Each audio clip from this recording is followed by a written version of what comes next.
Hi, I'm Mark Herbert. Welcome back to the Trust Paradigm Podcast. Today we're going to talk about hiring hard and managing easy. Hiring hard and managing easy is a tagline that I borrowed from a very well-respected colleague of mine named Joseph Skursky. And when you think about that, hiring hard and managing easy, just as it says, it sounds very, very simplistic. But it just indicates that your hiring process, how you go about bringing people into your organization, is probably one of the most important parts of the engagement process. In order to hire hard and manage easy, there are a number of steps that you want to take.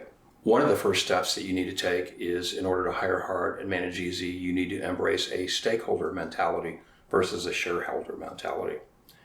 I personally believe that every organization has a number of different stakeholders. Of course, we have our customers, the people that buy our products and services. We have the people who invest their dollars in us in terms of our shareholders. We have our employees and we have our community. Unfortunately, for too long, we have seen those stakeholders as competing interests rather than integrated interests. And so the first step in that is to recognize that you cannot organizationally thrive if you are not taking into account the interest of all of your stakeholders and balancing them appropriately.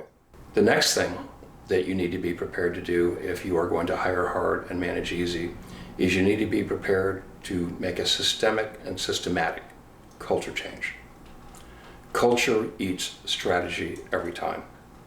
And your culture is what is going to ultimately define organizational performance. We manage people and we manage whole people. And in embracing this kind of a thing, it says you have to embed it into every part of your hiring process, which I'm talking about hiring in the broadest possible context. I'm not just talking about onboarding new employees. I'm actually talking about who you promote internally, who you have assignments for, and all of that. And those are the key things. It is part of your culture, and it is systemic. The next thing that is very, very important is that you get the performance that you reward. I've said this before, and I'll say it again. Your culture is defined by the worst leadership or worst employee behavior you will tolerate. The other thing that happens a lot is what we reward is what gets done. You know, I remember a few years ago, back in 2008, 2009, when the real estate market was collapsing, and everybody said, well, why would all of these mortgage brokers write bad loans? They knew there were bad loans. Well, unfortunately, mortgage brokers were not motivated, or they were not rewarded or reinforced for looking at the quality of the loan. In a lot of cases, they had a quota, and their job was you needed to write so many loans in order to keep your job. Not much of an incentive for them to look at the quality of the loan or where it went on in that next station, and we see that happen a lot. When things are done very, very effectively, probably the most effective idea of rewarding the behavior you want is when I've seen organizations that are very sales-oriented that have a really, really good sales compensation plan, that every day when that salesperson plants their feet on the ground, getting out of bed, they know exactly what they need to do to be successful. Conversely, if you're not getting the behavior that you want, take a look at your performance and your reward systems and see whether or not you are reinforcing the wrong kinds of behavior. Another way that this illustrates itself is that you lose good employees when you tolerate bad employees, because you are allowing that performance that doesn't meet your expectations to occur. Those people that are doing the heavy end of the lifting usually will choose to leave your organization. And then lastly, if you're going to embrace a hire hard and manage easy culture, you need to recognize that it's a journey, not a destination. You're never going to arrive. You're going to have to calibrate and recalibrate again and deal with the dynamics and the changes that are happening in your environment. Every employee that comes into every organization, whether you're a not-for-profit, whether you are an NGO, whether you are a family business, every employee in every organization asks 6 questions, and they ask these questions in a very specific order. The first question that they ask is, what is my job? The second question that they ask is, how am I doing? The third question that they ask is, does anybody care? The fourth question that they ask is, what are we about? Okay, what is our organization? To quote Simon Sinek, what is our organizational why? Why do we exist? What is it we're trying to accomplish? The fifth question that they ask themselves is, how are we doing as an organization? And finally, the last question they ask themselves, if you're really successful and you've dialed it in right, is that question is, how can I help? Over the last 100 years, businesses and other organizations have spent literally billions of dollars and training and workshops and expensive consultants focusing on the last three questions. Unfortunately, if you don't have the first three questions right, doing a great job at those last three questions is never really going to happen. In my mind, if you want to have a highly engaged workforce, engagement starts with hiring. And if you don't have it, what you're going to do is it's very, very, the easiest thing in the world in my line of work is what we call a greenfield, which is I'm starting brand new. I have no employees. I get to go out and pick my employees. I get to pick my location. I get to pick everything about that. That is a luxury that most of us don't get to experience too many times in our lives. So here we are where now we have to change culture and we have to say, what are we going to do? And I will tell you that it is a lot easier to build engagement in than it is to try to bolt it on. The old model was we would just train people. We're going to train you up. We're not getting the behavior you want. I can't tell you how many times over the course of my consulting career I get a call from a prospective client and they tell me, I need training. And I said, interesting. Okay, we do training. So can you tell me how you reached the conclusion that you need training? To which they usually respond is, well, we're not getting the performance that we want. I said, okay. Why is it you think that training is the answer? And usually I get a not very kind look from the executives interviewing me and saying, I was told you were pretty smart. What do you mean? That we need training, we're not getting any behavior. I said, what if it's not a training issue? What if something else is getting between your employees and why they're performing something? Training's not going to fix that. If you recall from one of my earlier podcasts, we talked about the snowman. At the first level, the head of the small snowman, the smallest part of the snowman is the I think. Okay? The second part of the snowman, the trunk of the snowman, is the I feel. And the biggest part of the snowman is the I am. The problem is if you try to bring in purely an intellectual thing to change your culture, it's not going to work. We also talked about congruency, that having people coming into your organization, that if you're not actually hiring for congruency and thinking about that and building into your process, you're really starting out at a disadvantage. And as I've talked about before, I'm not even entirely sure I'm comfortable with trying to change people's values. But by building the idea of congruency into your hiring process and hiring people that share your values and being able to define those questions, I think that is where you start the process of actually building engagement into your hiring process. Some other things that you need to think about is you need to think about where you're at in your organizational life cycle. One size does not fit all. I think you also need to look at your business focus. What is it you're trying to accomplish? And you also need to look at key roles. Like one of the things that I joke about that says, if I'm hiring a CFO, I don't necessarily want to hire a CFO with a very high risk profile. That's the guy that's supposed to be doing my reporting and my compliance, and I'm not sure having a pirate run that part of the organization is who I want doing that. On the other hand, if I'm hiring a sales and marketing person, I don't want a sales and marketing person that is so conservative that they're afraid to take risks and do things like that. The other thing that we see a lot is in hiring hard and managing easy is most leaders tend to make the cardinal mistake of they hire people that are like them. Those are the people that we're comfortable with. We like people that are like us. We like people that share our values.